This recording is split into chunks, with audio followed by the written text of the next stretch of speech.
ভাগৱত পঢ়িলে আৰু শুনিলে কি হয় ভাগৱতেই তাৰ সিদ্ধান্ত দিছে। আকৌ শুনি বন্ধ্যা নাৰী পুত্ৰ হুৱে গুণৱন্ত, দুৰ্জনো সজনো হুৱে দুখী ধনৱন্ত। ভাগৱত শুনিলে বন্ধ্যা নাৰীয়ে সুযোগ্য সন্তান পোৱাৰ যোগ্যতা লাভ কৰিব পাৰে, দুষ্ট মানুহ সন্ত হৈ যায় আৰু দুখীয়া মানুহ ধনী হৈ যায়। সেইকাৰণে মহাপুৰুষে আহ্বান জনাইছে, কিন্তু আগে প্ৰথমত মহাশাস্ত্ৰ ভাগৱত শুনিওকো মহা যত্ন কৰি। এই ভাগৱত শাস্ত্ৰ বহুত যত্ন কৰি আমি শুনিবলৈ আহিব লাগে। কি কাৰণে? বিষয়ৰ দুখ যত সকলে কৰিব হত, হৰি ভকতৰ সংগ ধৰি। আজিৰ দৰে ভকতৰ সংগত যদি আমি যত্ন কৰি ভাগৱত শ্ৰৱণ কৰিব পাৰোঁ, কীৰ্তন কৰিব পাৰোঁ, আমাৰ বৈষয়িক যিমানবিলাক দুখ বেদনা সকলোৰ পৰা আমি মুক্ত হ'ব পাৰিম। এই ভাগৱত পূৰ্বতে বৈকুণ্ঠত আছিল বুলি উল্লেখ কৰিছে। স্বাদত অমৃতময় পৰম আনন্দ ৰস পূৰ্বতে আছিলা বৈকুণ্ঠত। ই বৈকুণ্ঠত আছিল। কৃষ্ণৰ কৃপাটো পাছে অৰ্ধেক বয়স গৈ পাইলা ব্ৰহ্মা পদ্মকলপত। ব্ৰহ্মাই পদ্মকলপত আধা বয়স যাওঁতে শ্ৰীনাৰায়ণৰ মুখৰ পৰা এই ভাগৱত বস্তু পাইছিল। পাই কি কৰিলে? ব্ৰহ্মা দিলা নাৰদক, ইটো ফলৰ ৰহস্যক নাৰদে ব্যাসক আনি দিলা। নগৈল তিলেক ভাগি ইডালে সিডালে লাগি, শুক মুখে মাটিত নামিলা। যে ভগৱন্তই প্ৰথমতে ব্ৰহ্মাক দিলে, ব্ৰহ্মাই নাৰদক, নাৰদে ব্যাসক, ব্যাসে শুকক আৰু শুকে পৰীক্ষিতক দিয়া ভাগৱত আজি আমি জোলাগাঁও নামঘৰত বহি শুনিবলৈ পাইছোঁ। গুৰুজনে আহ্বান জনাইছে, কৰা পাণ ফল ইটো, যাৰ আছে ভাগ্য যিটো, ৰস বিভাৱনত চতুৰ। আজি ভাগৱত শুনিবলৈ অহা মানুহবিলাকক টেঙৰ মানুহ বুলি কৈছে, ভাগ্যৱান বুলি কৈছে। সাধুৰ সংগ অনুসৰি কৃষ্ণ কথা কৰ্ণে ভৰি, সমস্ত আপদ কৰা দূৰ। আজিৰ দৰে আমি সাধুৰ সংগত বহি ভাগৱত শুনি সকলো আপদৰ পৰা যাতে আমি নিজক মুক্ত কৰিব পাৰোঁ, তাৰ কাৰণে মহাপুৰুষ গুৰুজনাই আহ্বান জনাইছে। এই ভাগৱত ভাৰতবৰ্ষত প্ৰথম কৃষ্ণ বৈকুণ্ঠ প্ৰয়াণৰ পিছত কোনে শুনিব লগা হৈছিল? পৰীক্ষিত ৰজাই শুনিব লগা হৈছিল। পৰীক্ষিত ৰজাক ভগৱন্তই ভাৰতবৰ্ষৰ শ্ৰেষ্ঠ বৈষ্ণৱ ৰজা কৰি জন্ম দিছিল। বৈষ্ণৱৰ বৈশিষ্ট্য কি আছিল? শাস্ত্ৰত উল্লেখ কৰিছে, সাধুৰ সেৱা নাম ধৰ্ম কৰিবে কহাৰ, বৈষ্ণৱ বোলয় এহি তত্ত্ব আছে যাৰ। আমাৰ কলি যুগৰ মানুহৰ যাৰ সাধু মহন্ত সন্ত ভকতৰ প্ৰতি যাৰ শ্ৰদ্ধা থাকিব আৰু নামৰ প্ৰতি যাৰ আস্থা আৰু বিশ্বাস থাকিব, সেই গুণসম্পন্ন ব্যক্তিজন ডেকা ল'ৰাই হওক বা গাভৰু ছোৱালীয়ে হওক, বোৱাৰীয়ে হওক বা জীয়াৰীয়ে হওক, বাল্যই হওক বা বৃদ্ধই হওক, তেনে গুণসম্পন্ন ব্যক্তিজনক শাস্ত্ৰই বৈষ্ণৱ বুলি উল্লেখ কৰিছে। এই বৈষ্ণৱ গুণবিশিষ্ট ব্যক্তিসকলৰ কিছুমান বৈশিষ্ট্য আছে। প্ৰথম বৈশিষ্ট্যটো হৈছে কি? বৈষ্ণৱ গুণসম্পন্ন ব্যক্তিয়ে এনেকৈ নামঘৰত, কোনো ধৰ্ম আলোচনী সভাত, কোনো নাম প্ৰসংগত, পাঠ প্ৰসংগত যেতিয়া বহে, তেতিয়া বৈষ্ণৱ গুণসম্পন্ন ব্যক্তিয়ে গ্ৰাম্য কথা নাপাতে, বিষয়ৰ কথা নাপাতে। তেওঁলোকে কেৱল মাত্ৰ কৃষ্ণ কথা শুনিবৰ কাৰণে বাঞ্ছা কৰে বুলি শাস্ত্ৰত উল্লেখ আছে। বিঠা বাক্য নুবুলিব, নামাতিব মিছা, কৃষ্ণ কথা শুনিবলৈ কৰিবেক ইচ্ছা।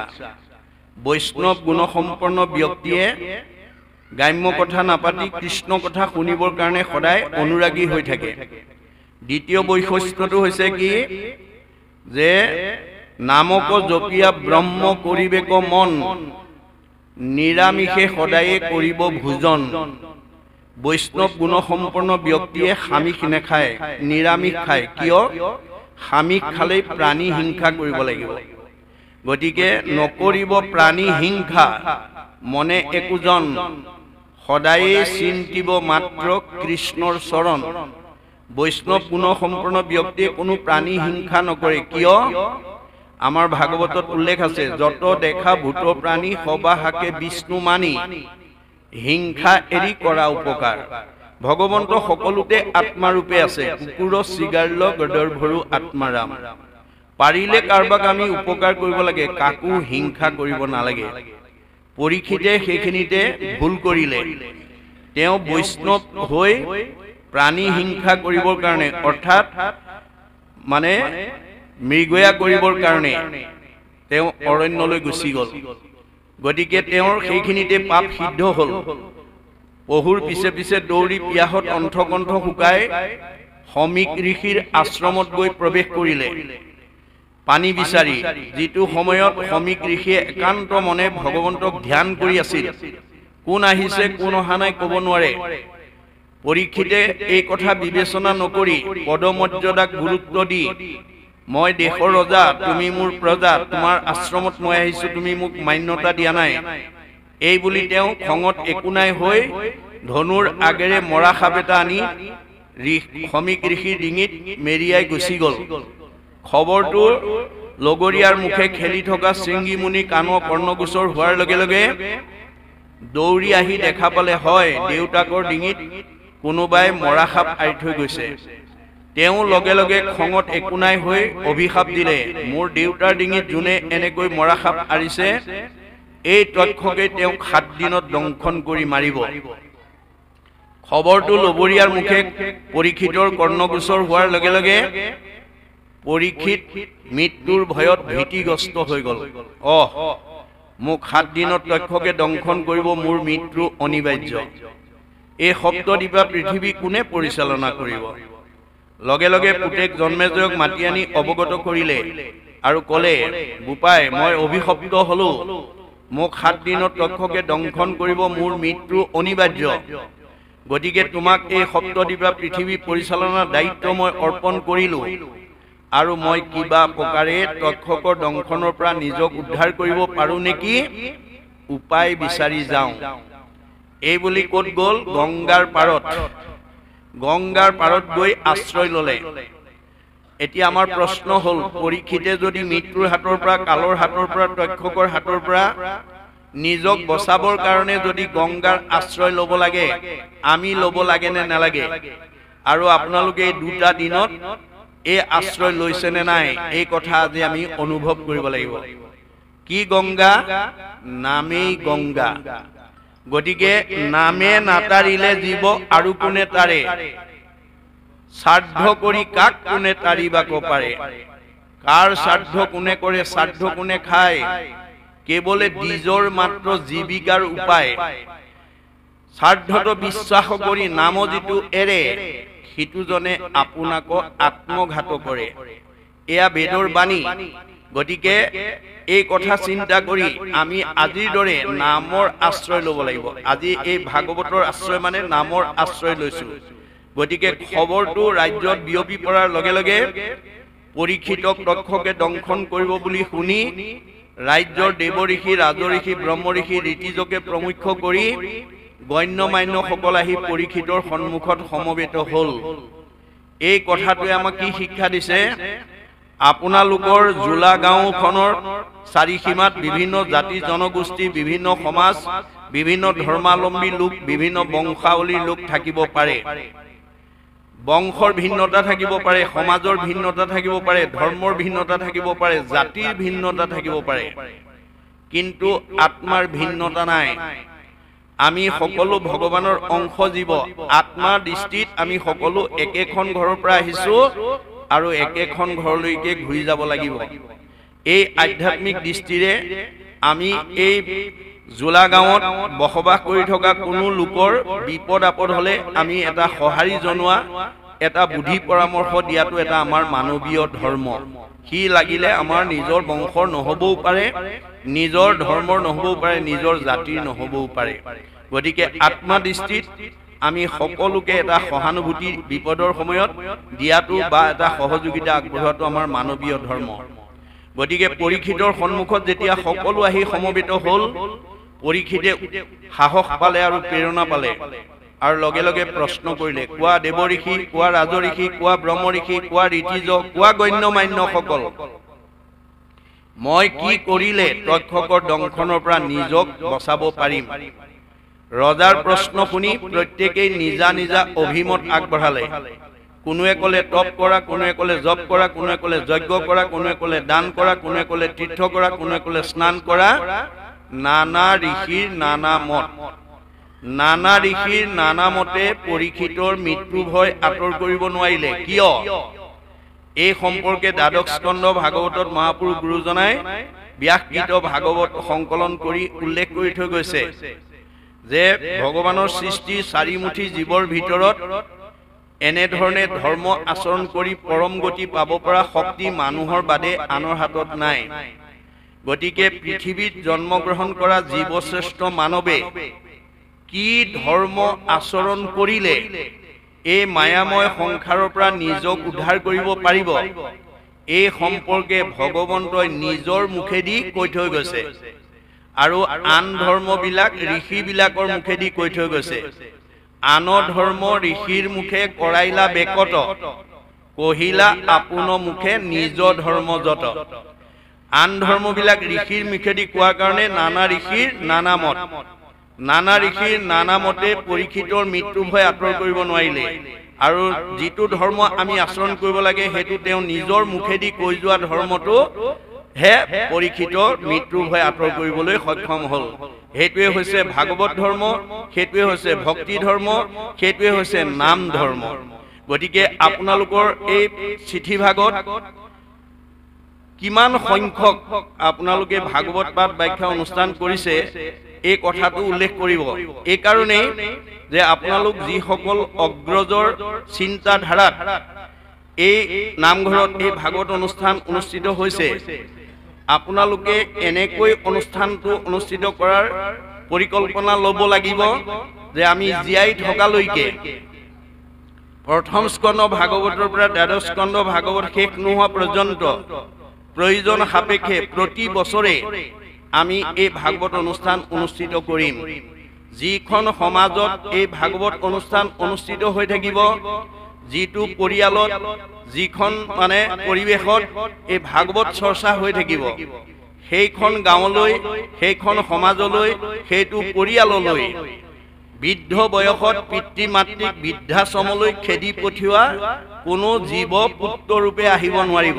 মনত ৰাখিব, শাহু বোৱাৰীৰ মাজত মনোমালিন্য হৈ থকা, ককাই ভাইৰ মাজত মনোমালিন্য হৈ থকা, ওচৰ চুবুৰীয়াৰ লগত হিংসা খিয়াল কৰি থকা কোনো জীৱ এইখন গাঁৱলৈ আহিব নোৱাৰিব। পোহৰৰ ওচৰলৈ যেনেকৈ আন্ধাৰ আহিব নোৱাৰাটো বিজ্ঞানসন্মত বাস্তৱ সত্য, তেনেকৈ ভাগৱতৰ ভক্তি ধৰ্ম, ভক্তি মানে পোহৰ, এই পোহৰ যি ঠাইত থাকিব সেই ঠাইলৈও কোনো বেয়া জীৱ ইয়ালৈ আহিব নোৱাৰিব। গতিকে আমি গাঁওখন, সমাজখন, পৰিৱেশ আৰু পৰিয়ালটো আমি মানে নিকা কৰিবৰ কাৰণে এই অনুষ্ঠান আপোনালোকে অনুষ্ঠিত কৰি থাকিব লাগিব। আমি আপোনালোকে পৰিকল্পনা কৰিব, একাদিক্ৰমে 25 বছৰ হ'লে আমি জাক জমকতাৰে ৰূপালী জয়ন্তী উদযাপন কৰিম। 50 বছৰ হ'লে আমি সোণালী জয়ন্তী উদযাপন কৰিম। 60 বছৰ হ'লে আমি হীৰক জয়ন্তী উদযাপন কৰিম। 75 বছৰ হ'লে আমি মহাৰজত জয়ন্তী উদযাপন কৰিম আৰু 100 বছৰত আমি শতবাৰ্ষিকী উদযাপন কৰিম মহাসমাৰোহেৰে। এই পৰিকল্পনাৰে যদি এই অনুষ্ঠানটো আগবঢ়াই নিয়ে, আজি যিসকলৰ চিন্তা ভাৱনাৰ জৰিয়তে এই অনুষ্ঠানটো অনুষ্ঠিত হৈছে, সেইসকল ঈশ্বৰে নকৰক হয়তো শতবাৰ্ষিকলৈকে সময়ে তেওঁলোকক ৰেহাই নিদিব, কিন্তু তেওঁলোক গুচি যোৱাৰ পিছতো তেওঁলোক অমৰ হৈ থাকিব, চিৰ সজীৱ হৈ থাকিব। আমাৰ একাদশ স্কন্ধ ভাগৱতত কৈছে, কৃষ্ণ বৈকুণ্ঠ প্ৰয়াণ হোৱাৰ পিছতেই গোটেই দ্বাৰকা নগৰখন সাগৰত ডুব গ'ল, কিন্তু ৰুক্মিণী মন্দিৰটো আজি কুপতি সেই সাগৰৰ মাজত জিলিকি আছে আৰু সেই মন্দিৰ চাই অহা ভকতো আমি লগ পাইছো। কিন্তু গুৰুজনাৰ দৰ্শন, ভাগৱত দৰ্শন, বেদৰ দৰ্শনটো যে এতিয়া আমি সাগৰৰ মাজত ৰুক্মিণী মন্দিৰ বিচাৰি ফুৰিলে নহ'ব, আমিও জোলা গাঁৱত জন্মগ্ৰহণ কৰি গাঁওখনৰ কাৰণে, সমাজখনৰ কাৰণে, অনুষ্ঠানৰ কাৰণে, প্ৰতিষ্ঠানৰ কাৰণে, উঠি অহা প্ৰজন্মৰ কাৰণে কি ভাল কাম কৰি থৈ গৈছো, কি ভাল আদৰ্শ দি থৈ গৈছো, সেই আদৰ্শই হ'ব আমাৰ কাৰণে ৰুক্মিণী মন্দিৰ। এই আদৰ্শই আমাক চিৰসজীৱ কৰি ৰাখিব। আজি শংকৰ মাধৱ আমাৰ মাজত জীৱিত নাই, কায়িকভাৱে তেওঁলোক নাই। মহাত্মা গান্ধীকে প্ৰমুখ্য কৰি মহান মহান পুৰুষসকল আমাৰ মাজত আজি কায়িকভাৱে নাই, কিন্তু তেওঁলোকে সমাজৰ কাৰণে, দহৰ কাৰণে আমাৰ যি ভাল আদৰ্শ এৰি থৈ গ'ল, সেই আদৰ্শই তেওঁলোকক আজি চিৰসজীৱ কৰি ৰাখিছে। এয়াই হ'ব ৰুক্মিণী মন্দিৰ। গতিকে আপোনালোকে অহা বৰ্ষত এই চিঠিখনত কিমান সংখ্যক ভাগৱত পাঠ ব্যাখ্যা হৈছে সেইটো উল্লেখ কৰি যাব। তেতিয়া অনুজসকলে আপোনালোকৰ এই চিঠিখনৰ আৰ্হিটো চাই অগ্ৰজসকলে কিমান বছৰ তেওঁলোকে এনে ত্যাগ স্বীকাৰ কৰি গৈছিল, সেই অনুপ্ৰেৰণা, সেই আদৰ্শ তেওঁলোকে ল'বলৈ সক্ষম হ'ব। গতিকে এইটো আপোনালোকে কৰি যাব। মোৰ আহ্বান থাকিল যে কি নহওক, এতিয়া শুকদেৱে আহি সেই ভীতিগ্ৰস্ত মৃত্যুৰ ভয়ত ত্ৰস্তমান হৈ থকা পৰীক্ষিতক আহি যেতিয়া প্ৰথম স্কন্ধৰ পৰা দ্বাদশ স্কন্ধ ভাগৱতলৈকে 7 দিন 7 ৰাতি নীৰৱ নিশ্চিন্তভাৱে যেতিয়া শ্ৰৱণ কৰালে, দ্বাদশ স্কন্ধ ভাগৱত শ্ৰৱণ কৰাৰ লগে লগে পৰীক্ষিতৰ ব্ৰহ্মজ্ঞান প্ৰাপ্ত হৈ গ'ল। মই ইমান সময় মৰিম বুলি যিটো ভাৱ কৰি আছিলো, ভয় কৰি আছিলো, তাৰ দেখোন মৃত্যুৱেই নাই। অৰ্থাৎ আমাৰ জীৱৰ মৃত্যু নাই। কিন্তু আমি নাজানি আজি তাৰিখত ভোলা গাঁৱত আমুকা মৰিছে, তামুকি মৰিছে, স্বৰ্গগামী হৈছে, বৈকুণ্ঠগামী হৈছে, প্ৰয়াত হৈছে, বিদেহ হৈছে, ইহলীলা সম্বৰণ কৰিছে ইত্যাদি নানান ভাষাৰে আমি কোনোবা এজনক মৰাটোকেই বুজাই আছো। কিন্তু গীতাত ভগৱন্তই অৰ্জুনক কৈছে, সখা মানুহ মৰা বুলি কোৱাটো মিছা কথা কৈ আছে। জীৱৰ মৰণ কহে যিটো জন সবে মিছা মহাভাগ। কৰ্মৰ সংস্কাৰে পুনু দেহলৈ পূৰ্ব দেহ কৰে ত্যাগ। যে অৰ্জুন, জীৱৰ মৃত্যু নাই, জীৱৰ সংস্কাৰ আৰু গতি আছে। মৃত্যু কাৰ আছে? দেহৰেহে ধৰ্ম জনম মৰণ। এই দেহটোৰহে জন্ম আৰু মৃত্যু আছে। জীৱৰ গতি আছে আৰু সংস্কাৰ আছে। জীৱৰ গতিটো কেনেকুৱা আমাৰ গীতাত কৈছে, যেন জোকে তৃণ পাইলে এৰয় অপৰ, জীৱৰ দেহৰ জানা সেহি পতন্তৰ।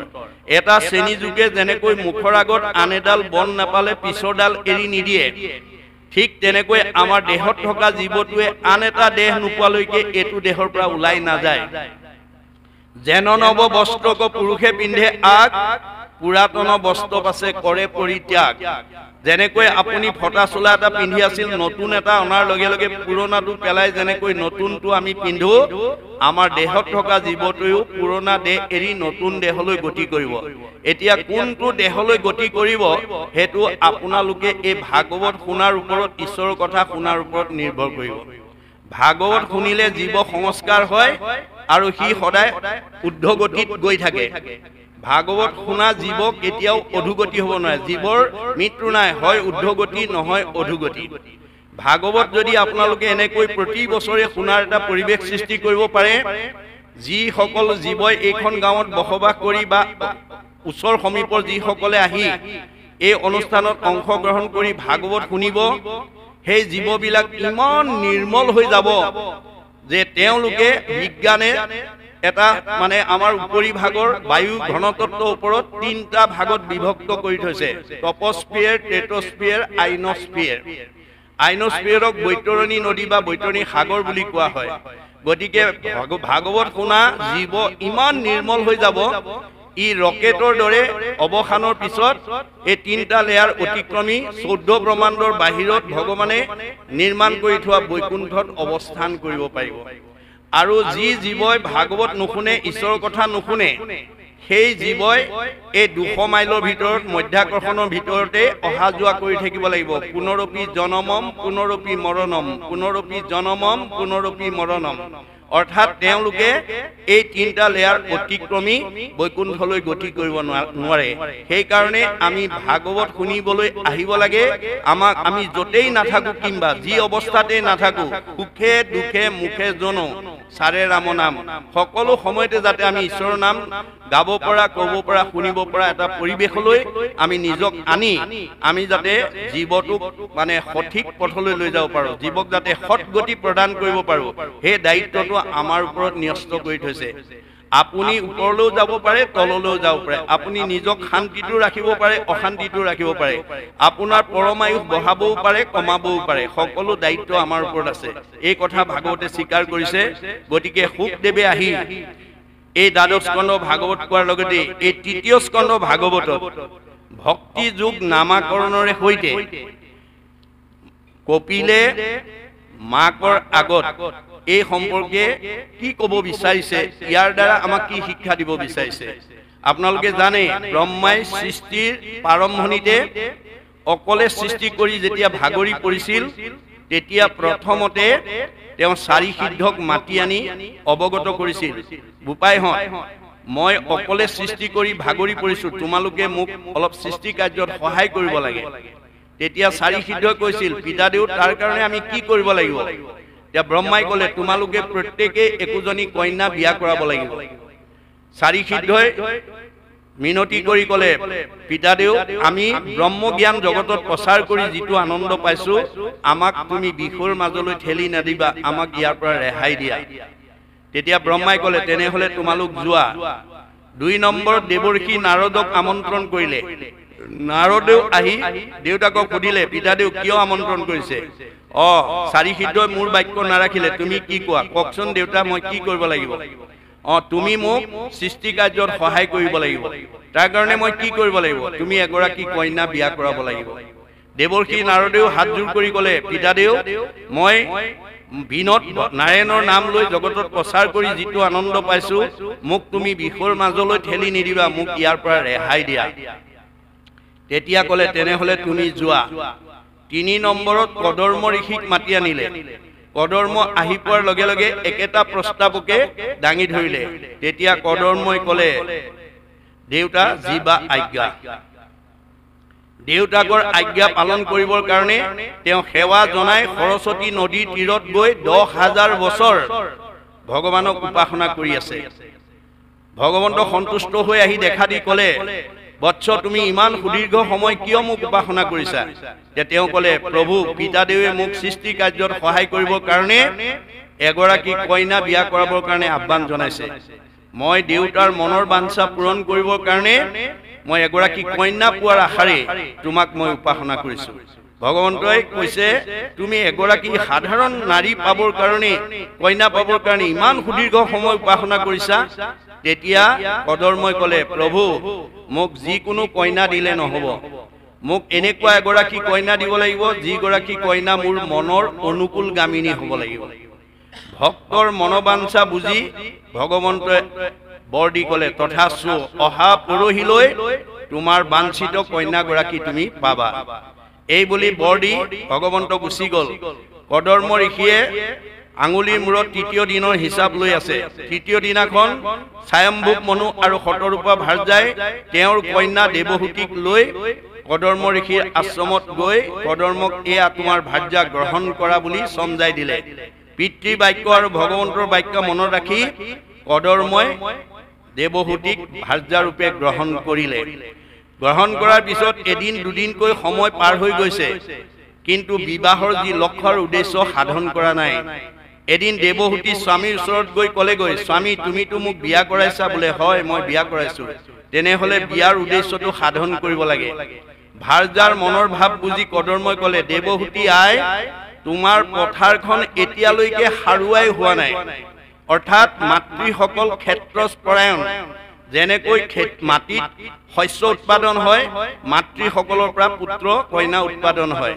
গতিকে সাৰুৱা মাটিত যেনেকৈ ভাল শস্য হয়, সাৰহীন মাটিত ভাল বীজ দিলেও অংকুৰিত হোৱাৰ পিছত যেনেকৈ নিষ্প্ৰভ হৈ যায়, ভক্তিহীন মাতৃ গৰ্ভত যিমান শুদ্ধ বীজ নিদিলেও সি কেতিয়াও সৎ হ'ব নোৱাৰে।